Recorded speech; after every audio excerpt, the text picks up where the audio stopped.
Kwe Keskina, bonsoir tout le monde.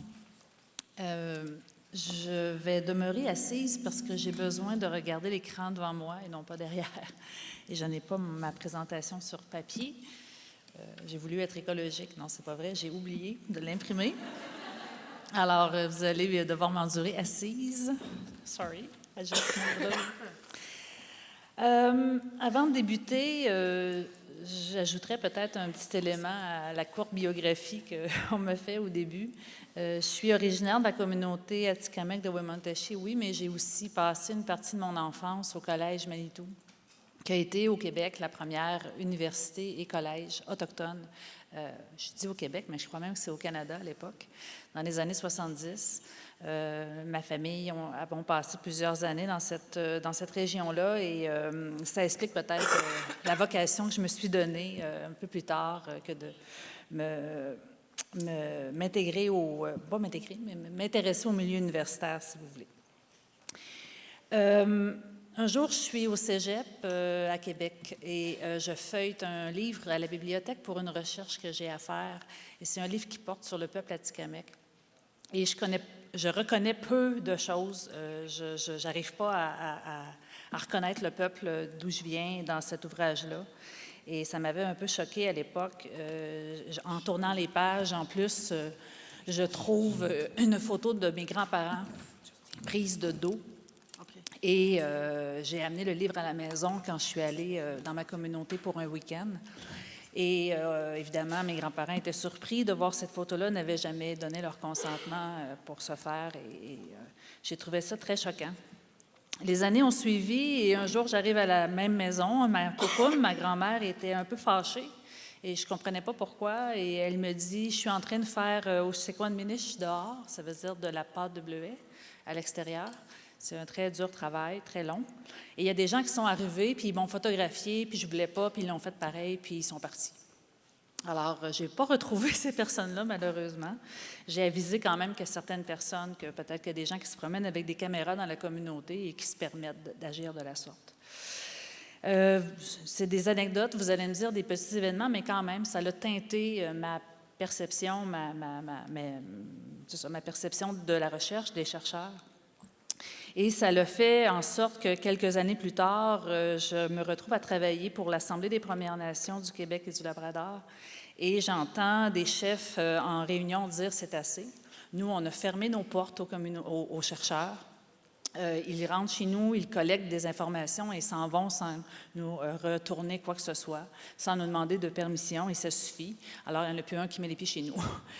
Et plusieurs communautés se retrouvaient dans cette situation-là à ce moment-là et ont demandé de l'aide, ont demandé un support aux personnes comme moi et d'autres aussi. Et c'est à ce moment-là qu'on s'est mis à réfléchir à une sorte de guide, de protocole, de ligne directrice pour que ces événements-là ne se reproduisent plus autant que faire se peut.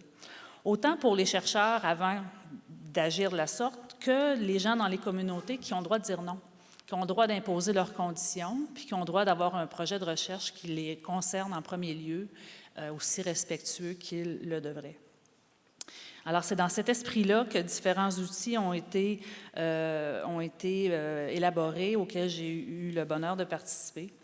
Et c'est une des choses que je vais vous présenter ce soir, un des documents, en fait, très brièvement, qui s'appelle « Les lignes directrices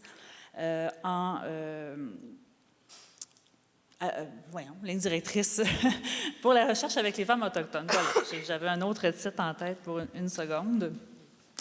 Et dans l'élaboration des différents outils sur lesquels j'ai eu l'occasion de travailler, nous avons consulté plusieurs personnes, en fait, de plusieurs communautés autochtones au Québec. Et dans le cadre de mon propre projet de doctorat, j'ai aussi fait la même chose avec la nation Atikamekw, celle d'où je viens. Même si je viens de cette nation-là, il était clair pour moi que je n'avais pas de passe-droit. Il fallait que je prenne toutes les mesures éthiques et possibles. Et en consultant un groupe de personnes, il y a une dame qui me dit « Mon Dieu, enfin, quelqu'un qui me demande mon avis avant plutôt qu'après. » Alors, encore une fois, c'est venu confirmer qu'il y avait un besoin clair et nécessaire à apporter à la manière dont on fait la recherche avec nous, avec les nôtres, et avec tout le monde, en fait. Et le temps file. Je suis en train de faire un examen doctoral, une étape cruciale quand on fait un doctorat. C'est l'examen qui décide si on continue ou si on retourne chez soi. Et le téléphone sonne, et c'est une grande amie, France Robertson, qui nous a malheureusement quittés l'année dernière, qui me demande si je peux l'aider à développer quelque chose, un guide, des lignes directrices, on ne savait pas trop comment appeler ça, pour l'Association des femmes autochtones du Québec. On est dans les années 2011-2012 et l'association se voit régulièrement sollicitée pour participer à toutes sortes de projets de recherche, souvent très pertinents, parfois moins, mais submergés par le nombre de demandes incessantes que l'association reçoit. On veut bien, mais en même temps, quand on n'est pas chercheur, quand on est peu familier avec cet univers-là, ça peut être un peu intimidant et on ne sait pas trop comment déterminer si on embarque dans un projet de recherche ou pas. Du moins, c'était la raison qu'elle me donnait au téléphone pour me convaincre d'accepter de travailler avec elle, ce que je n'ai pas pu résister de faire à ce moment-là. Donc, ça explique un peu comment on en est arrivé au développement des lignes directrices, en fait, de femmes autochtones du Québec. Donc, je ne vous apprends rien, un contexte très général qui veut que les relations entre les peuples autochtones et les chercheurs sont grandement affectées par les méthodologies de recherche coloniales dont on a eu affaire pendant longtemps. Les expériences passées ont mené à une réévaluation du contexte et des conditions de la recherche. Les peuples autochtones ne peuvent plus être considérés comme des objets de recherche. Et l'émergence de nouvelles approches et manières de faire la recherche, et vous venez d'en avoir un merveilleux exemple dont je vais m'inspirer, je te le dis tout de suite, sont nécessaires. Et aussi, j'espère, du moins, nous assistons présentement à un processus de décolonisation de la recherche. Donc, les lignes directrices en question ont été publiées en 2012, donc ça fait déjà 7 ans. Ça va vite. Il y a beaucoup d'intérêts qui sont portés aux questions autochtones et encore plus sur les questions relatives aux femmes autochtones depuis ces années-là. Avant aussi, mais encore plus, je vous dirais, depuis justement les 5, 6, 7 dernières années.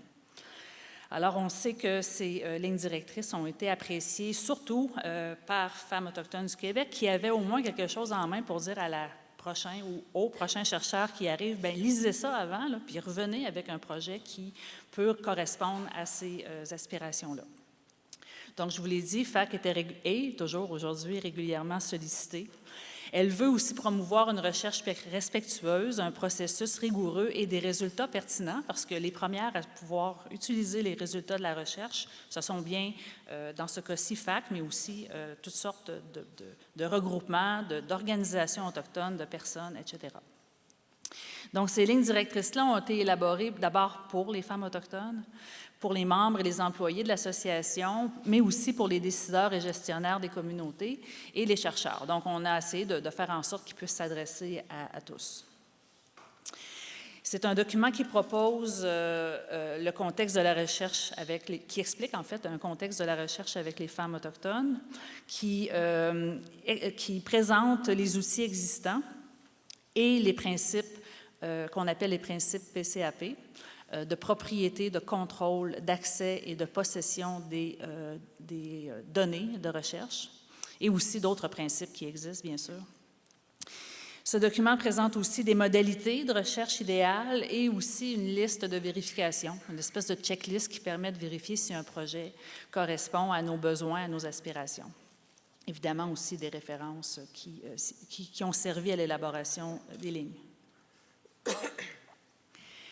Nous le savons, et dans le document, on fait un bref historique justement sur le développement de politiques assimilatrices, oui, qui ont ciblé directement les femmes autochtones. Je ne vous en ferai pas la liste ce soir, vous en connaissez certainement plusieurs, dont la loi sur les Indiens, bien sûr, mais aussi fait le portrait des luttes que les femmes autochtones ont dû mener dans toutes sortes de sphères pour se faire entendre, pour se faire respecter, et ça va jusque dans l'univers de la recherche. On sait que les femmes autochtones, maintenant, investissent de plus en plus les espaces dits traditionnellement masculins, et là, je mets des guillemets pour qu'on comprenne que ça dépend de la perspective où on se place, là. On sait également qu'elles ont été très actives dans les forums internationaux, dans le militantisme, dans la protection de l'environnement et des savoirs autochtones. On a des actrices de ça ici ce soir dans la salle, je le sais. Il y a aussi également, au moment où ces lignes directrices-là étaient développées, des références de fait à des outils internationaux, dont bien sûr la Déclaration des droits des peuples autochtones de l'ONU, dans lequel on retrouve quelques articles qui font directement référence à l'attention particulière qu'on doit porter aux femmes autochtones du monde.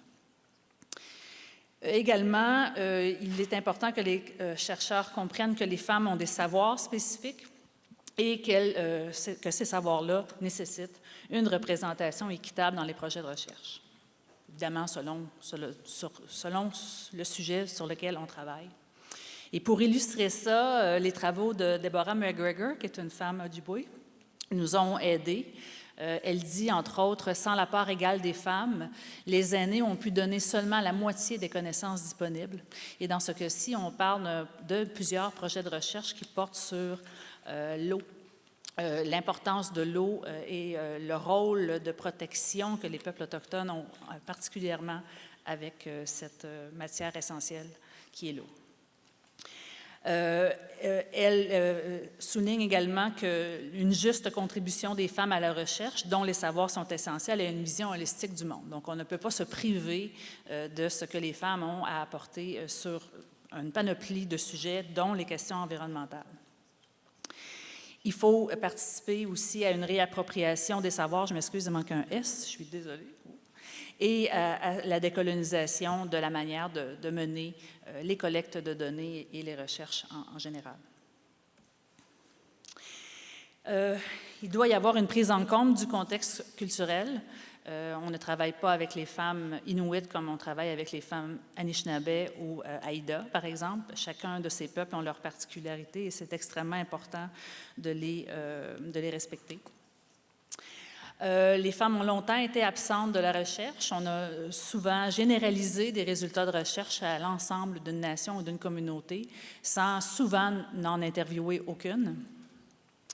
On a également vu l'imposition de modèles féministes occidentaux qui a pu mener à une fausse interprétation de certaines situations, de certaines données, qui peuvent être très particuliers au contexte autochtone et encore là, lequel il faut savoir. Il faut une implication concrète des femmes dans la recherche, autant que faire se peut. On comprend qu'elles sont, pour la grande majorité d'entre elles, très, très occupées avec une multitâche, comme j'ai l'habitude de dire. J'ai souvent affaire à des personnes très occupées dans le cadre de mes propres recherches, donc c'est vrai. Mais en même temps, il faut trouver une manière d'avoir leur input, en bon français, leur avis sur ce qu'on va leur présenter comme projet de recherche avant que le tout débute. Et il y a également, dans un monde idéal, un partage de responsabilités dans tout ça, afin de s'assurer que tous soient respectés. 12 principes ont été identifiés spécifiquement pour ces lignes directrices-là. Évidemment, on s'est inspiré de ce qui existait déjà, on s'entend, et on a raffiné dans certains cas certains des principes pour le travail de proximité avec les femmes. Les principes PCAP, je vous l'ai dit. L'importance des premiers contacts, de prendre le temps, la peine de présenter le projet avant de solliciter une entrevue, par exemple. Moi, j'ai souvent vu ça sur le terrain, des gens extrêmement pressés, là, vite, je reprends la route tout à l'heure et faisons l'entrevue sur le coin de la galerie, et ce n'est pas acceptable. Une consultation, autant que faire se peut, avec des groupes de femmes, avec des représentantes également de différentes instances autochtones. Définir le sujet de recherche ensemble pour s'assurer que ça ait une résonance, une pertinence pour elles. De valider avec elles les besoins et les priorités locales en termes de recherche. De respecter les savoirs autochtones et spécifiquement ceux qui sont de l'univers féminin. Explorer différentes méthodologies de recherche pour s'assurer qu'on respecte la nation, la communauté avec qui on travaille. Et il y en a plusieurs. On en a eu un exemple il y a quelques instants, mais il y en existe d'autres aussi. Faire une place particulière à la voix des femmes autochtones, souvent ignorées. Et je n'ai pas besoin de remonter loin dans l'histoire pour vous donner des exemples concrets de ça. Parfait exemple des femmes de Val-d'Or en 2015 qui ont dénoncé une panoplie d'événements et on s'est empressé parfois de mettre en doute leurs paroles. Donc, c'est un exemple qu'il faut prendre la peine de corriger quand on peut le faire. Le respect de la vision holistique, qui est parfois dur à comprendre pour certains chercheurs qui ne sont pas de l'univers autochtone du tout. J'en connais plusieurs qui sont extrêmement ouverts d'esprit, mais qui me disaient, s'il vous plaît, expliquez-moi c'est quoi. Donc, prendre le temps de s'assurer qu'on respecte aussi, et là je dis la vision holistique, mais il peut en avoir aussi plusieurs. Le principe de réciprocité qui est extrêmement important, hein, donner autant que l'on a reçu ou que l'on a pris d'une communauté ou d'une personne. Le retour des résultats dans la communauté, ce sera vraiment un cheval de bataille qui a apporté plusieurs... en fait, qui a fait en sorte que les outils dont je vous parlais au début ont été développés. C'est vraiment le point culminant où les communautés ont dit « ça suffit, on n'a rien, nous, en retour, on nous renvoie pas la balle, on n'a plus de nouvelles de ce qui s'est collecté chez nous après, donc changeons les choses ». Le respect des valeurs fondamentales selon le peuple et la nation avec qui on travaille. Et aussi entretenir un dialogue continu. Donc, souvent, on a reproché aux chercheurs de disparaître le lendemain de la publication du rapport de recherche. Et pour plusieurs, c'était pas une manière adéquate de se comporter.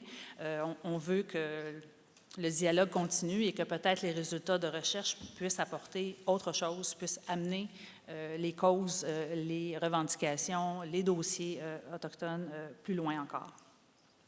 Et enfin, l'après-recherche est aussi importante que la recherche elle-même, comme je viens de vous le dire. Les modalités de recherche, il n'y a pas une bonne manière de faire la recherche, il y en a plusieurs en fait. On peut s'inspirer des méthodologies et traditions et philosophies autochtones, comme on vient de le voir aussi. L'usage des récits de vie également, c'est une particularité que plusieurs femmes nous ont nommée en disant « mais c'est intéressant qu'on vienne nous poser des questions sur un sujet précis, mais souvent, je n'ai pas le temps de contextualiser. J'aimerais ça raconter une partie plus large de ma vie pour que la personne comprenne bien d'où on sort, d'où on arrive, ce qui nous est arrivé. Et souvent, on me ramène avec des questions trop pointues auxquelles on s'attend à une réponse précise, puis ça termine là. Donc, peut-être prendre la peine de prendre le temps de faire une collecte d'informations plus adéquate. Évidemment aussi, on prône une recherche-action participative dans laquelle les femmes se reconnaissent. Les différentes étapes, je n'irai pas en détail avec chacun des points. Ça part évidemment là, d'une intention de recherche jusqu'à l'utilisation finale des résultats pour que tout le monde puisse y trouver son compte. La liste de vérification, je vous l'ai mentionné au départ, ça permet vraiment d'évaluer au mieux un projet qui nous est soumis. Est-ce que c'est pertinent? Est-ce que ça vaut la peine? Est-ce qu'on peut suggérer des modifications, etc. Ce document est évidemment disponible en anglais et en français sur le site de Femmes autochtones du Québec. Il est présentement en révision.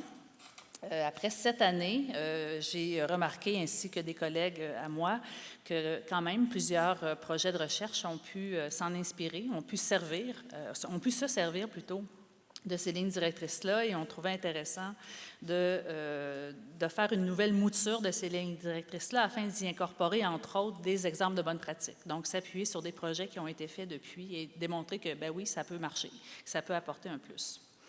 Donc, actuellement, et là, ce n'est pas exhaustif, là, c'est un travail en cours. On a observé plus d'une vingtaine de mémoires, thèses, articles, chapitres de livres, rapports de recherche, recensions des écrits qui se sont inspirés ou qui mentionnent ou qui sont carrément ancrés dans les lignes directrices.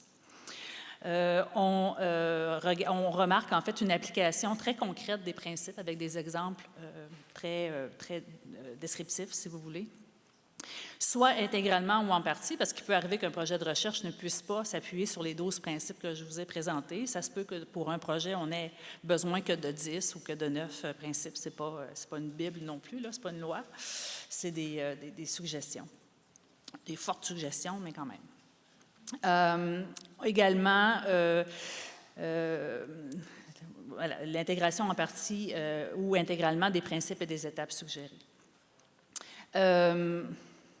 Il y a quelques ouvrages que nous avons relatés qui portent sur les femmes autochtones, et là je les mets en guillemets parce qu'on retrouve encore cette terminologie-là à l'occasion et que ça me fait toujours un peu sursauter parce que je prône le travail avec les peuples autochtones et les femmes incluant bien sûr, mais cessons de faire de la recherche sur quelque chose, sur des sujets de recherche. Et dans ce cas-ci, on en a trouvé quelques-uns quand même qui sont pertinents, qui peuvent être intéressants, mais qui ont la perspective sûre et qui ne font pas nécessairement référence aux lignes directrices, bien qu'elles portent sur les femmes autochtones.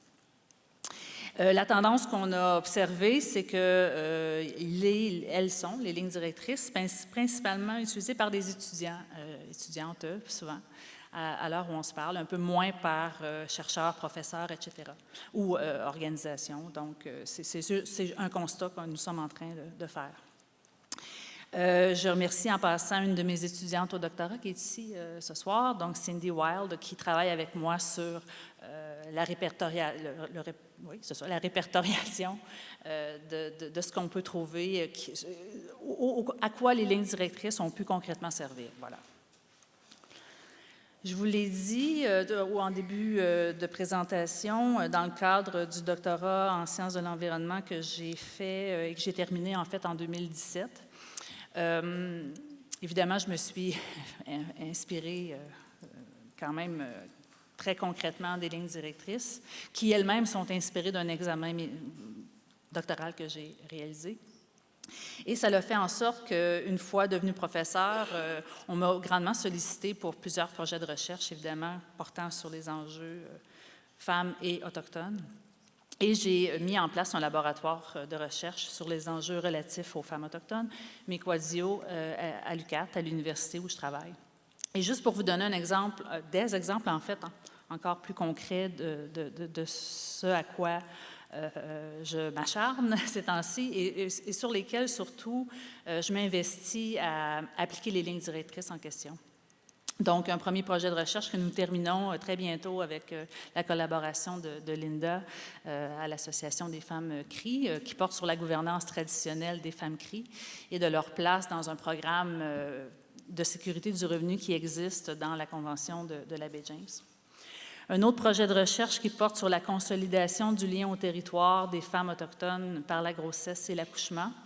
Donc, il est question de documenter toute d'abord les lieux, oui, mais aussi les cérémonies qui se rattachent à l'arrivée d'un enfant et aussi, par exemple, la disposition du placenta, qui est un rituel qui est de retour, qui est en train d'être revitalisé, qui a été longtemps dénigré, mis au rencard parce que les médecins ne voulaient pas ou encore le territoire n'était plus disponible pour procéder à sa disposition par un enterrement sous un arbre, etc.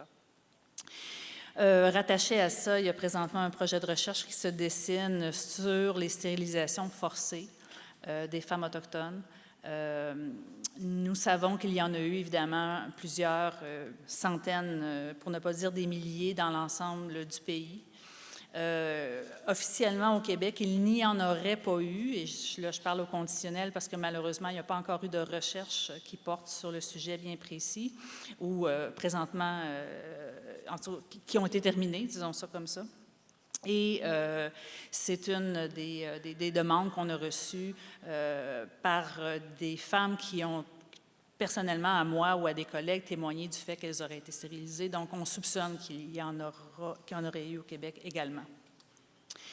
Un autre projet de recherche qui porte sur le rôle des femmes dans la décolonisation de la politique autochtone, sachant qu'il était interdit aux femmes autochtones de participer à la vie politique de leur communauté jusqu'en 1951. Elles devaient certainement le faire autrement, voir comment. Et depuis 1951, qu'est-ce qui s'est passé? On sait qu'il y a maintenant quand même plusieurs femmes autochtones investies en politique, mais ce n'est pas une majorité, c'est même pas un 50 % en fait. Bien que les choses s'améliorent, pour le Québec spécifiquement, on voudrait faire un état des lieux de leur participation à la vie politique, de toute forme.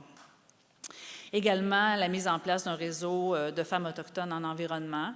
Le sujet des changements climatiques est incontournable, bien sûr, mais il y a aussi d'autres sujets en lien avec le territoire qui mériteraient d'être étudiés, développés davantage. Et enfin, bien sûr, les questions relatives à l'éthique de la recherche, spécifiquement avec les femmes autochtones. Il reste combien de temps?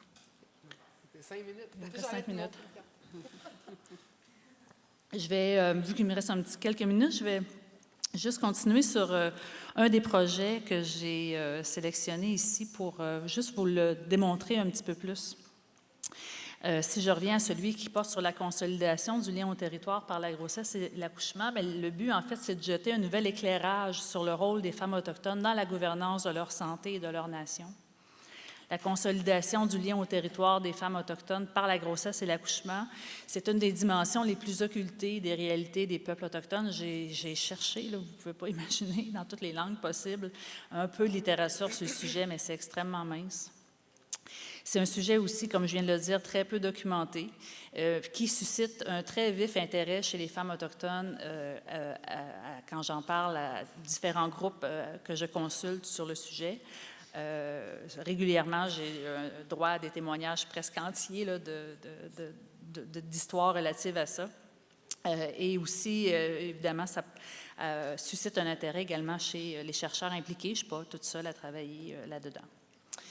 Il est souhaité que les femmes autochtones puissent s'approprier des résultats de la recherche et de les utiliser pour faire avancer leurs propres revendications, soit en matière de reconnaissance de leur savoir et de leurs expériences particulières, mais aussi en matière de revitalisation des pratiques ancestrales pour la santé des femmes et de leurs enfants, et on peut élargir ça évidemment à l'ensemble de la famille.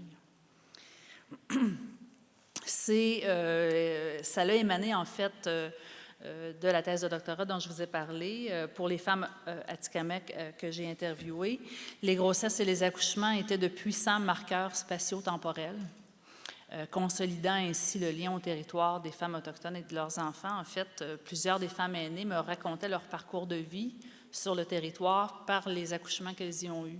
Et ça m'a amené à réfléchir peut-être à une manière de cartographier ces savoirs-là, qui ont d'abord pas été répertoriés à ce jour et qui pourraient grandement, certainement servir à, par exemple, des revendications territoriales et autres. Faut aussi se rappeler que les accouchements ont été déplacés du territoire vers le milieu hospitalier dans les années 70 et ça a donné lieu évidemment à toutes sortes de situations où, par exemple, le rôle des sages-femmes s'est vu grandement diminuer. Elles sont devenues plus des conseillères que des sages-femmes, etc. Donc, je n'entrerai pas en détail dans les objectifs, mais c'est juste pour vous montrer les retombées que la recherche qui implique les femmes autochtones peuvent apporter, mais aussi, je ne sais pas comment le dire, mais le savoir à côté duquel on est en train de passer si on ne s'attarde pas à ces sujets cruciaux-là, à mon avis. Voilà. Mikitchemegwech, merci beaucoup. Je donne 2 minutes à...